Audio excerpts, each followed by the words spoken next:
Hello, xin chào các bạn. Hôm nay tôi đi chơi một mình nha. Gọi cho các bạn xem. Cái kênh này đẹp lắm nè. Vui chưa? Cái nước cái nhảy ghê luôn. Trời trời, đẹp thiệt.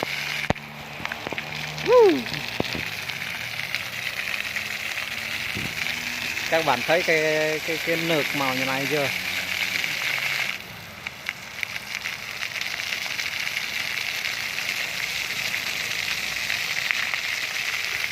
Kỳ quá.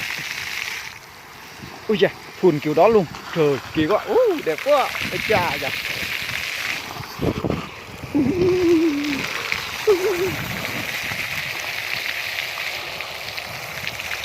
Kéo quá.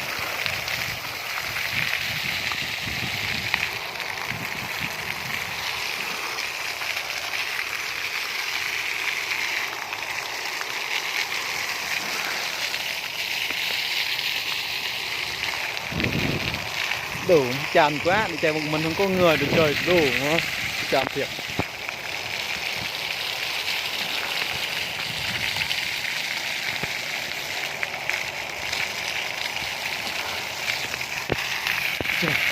Đẹp thiệt.